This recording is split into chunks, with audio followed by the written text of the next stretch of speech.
What's up, guys? It's been a little bit. Been busy. Um, Obviously, I don't know if I made a video showing what I did to the Buick, but the fenders are done. I just sprayed paint on there to see the colors. That's not the color of the car. That's for another car. Um, Fenders are done. Hood is next. Roof is next. Um, I've been busy with other stuff, so I haven't been out here in 2 weeks. I haven't worked on this car in 2 weeks. It's kind of a bummer, but I've been busy. I did a transmission swap on my boss's Chevelle, and we did some suspension work to his 57 Bel Air with an LS swap in it. So um, both cars I've done a lot of work to, but there's always upkeep and maintenance and make them better. So there was a transmission swap on the Chevelle.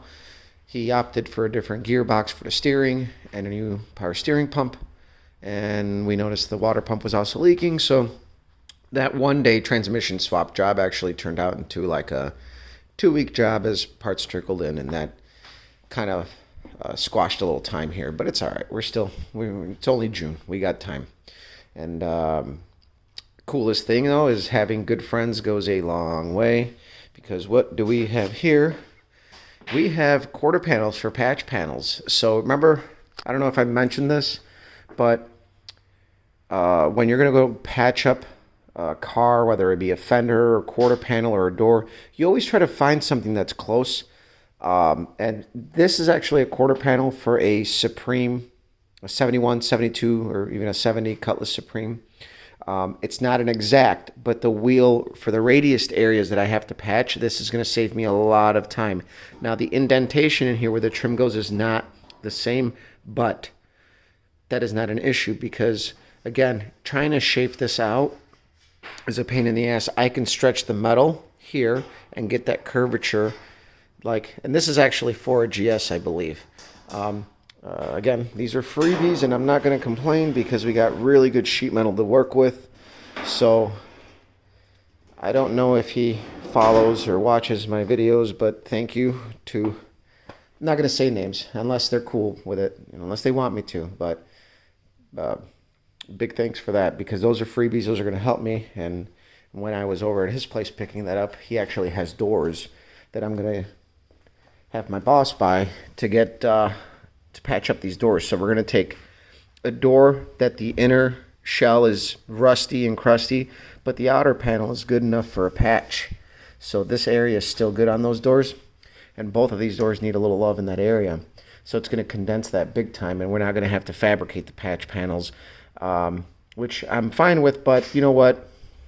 It makes it a lot easier when you have something that is kind of proper. So I kind of am going to change my plans here. So I'm going to get all the easy stuff done. So I'm going to fix the couple little dents that are on the roof, the couple dents that I actually put on the hood. I think I said hood, I meant roof. But I'm actually going to fix the dents that I put on the hood, which are the only dents on it. And the roof has a couple of dings here and there. And the deck lid has like 2 little spots. And I'm going to take care of that before I patch the doors and then the quarters. And then it's block party time after that. So what I'm going to do is put feather fill on the fenders. The hood, I don't think is going to need feather fill. The doors and the quarters are going to get feather fill. They're big flat areas that are going to have the most mud work. That's what we're going to go after there. But again, I'm like loosely doing updates on this as we go. I moved it today because I needed a little bit of room. I have this W25 raised scoop Oldsmobile hood project as well. This is for Mr. Jerry, Big Jer. If you guys know, the all Oldsmobile calendar is actually up for sale.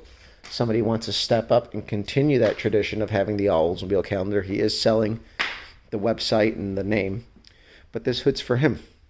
He wanted to do some flames, and I'm not the best at taping off flames. So I'm actually going to have my buddy help me out, tape off the flames, and then I'm going to do the lace line and shadow work into it. So we're going to have like some lace and some lines, and it's going to end with flames, and then I'm going to do something on the side of the scoops to kind of match that. Just something nice and subtle and unique. We're not going to be using wild, vivid colors like I did on mine. I want something where from afar you really won't see, and when you get it up there, it'll pop. So that's what I got coming up, and there's no rush on that. This is going to be, I got to get back on it, hopefully this week, start working on this again, because I've enjoyed actually. I knocked out a lot of work on this thing, and you know, the fenders came out great. You know, the patch I made down there came out great. It didn't take much filler to level it all out. And the problem fender, this actually needed a lot more of a skim coat than I thought. When the car was stripped, it wasn't done properly. Somebody really dug into the metal, which is another reason why I'm also using Feather Fill. Feather Fill is a polyester-based primer, so it's kind of like spot putty. Not the glazing putty, like the two-part, like the metal glaze. It's a really hard product. It fills up a lot and it won't shrink. So this was the problem fender, and this came out really good. There isn't a lot of filler here. I did a coat of fiberglass filler, which is the dark green you can make out here. Then the liver color is my second coat of filler, and then the light green is my skim coat to bring it all together. So there's not a lot of filler there. I wish I had a pen magnet, because most of my body work, you can take a little pocket pen magnet, it will stick. Most of those little magnets will not stick if the body filler is thicker than 1/8 of an inch. And per industry standards, at least with iCar, if you do collision work, you know, 1/8 inch is like the most you want to use, but you don't want to, like, you know, glob it on there. You want to keep filler to a minimum. It's got its use, it's got its place. Just don't abuse it. So next weekend, I will be racing. And I guess, you know, I've never really asked, but if somebody would like to, you know, suggest things that they would like to be covered when I'm out at a bracket race, I can try to do that. It's always busy, but I'm realizing that staying busy at the racetrack is actually good for me. Keeps me on my toes, keeps my mind fresh. I've been riding my BMX bike around the pits just to stay active, to stay busy, keep my mind going. That's actually really, really helped. And this engine may go in the car soon.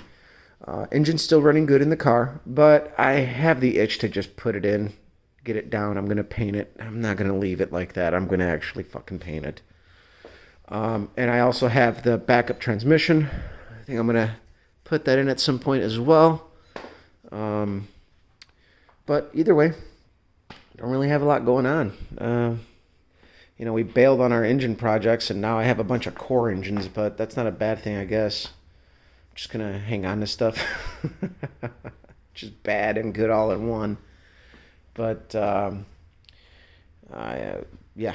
So, I'll let you guys go. I made this long enough. Share, like, subscribe. Follow me on Instagram as Copper Cutlass if you guys want to get more in-between stuff. Since I'm not really out here, I post more work stuff than anything on there. But yeah.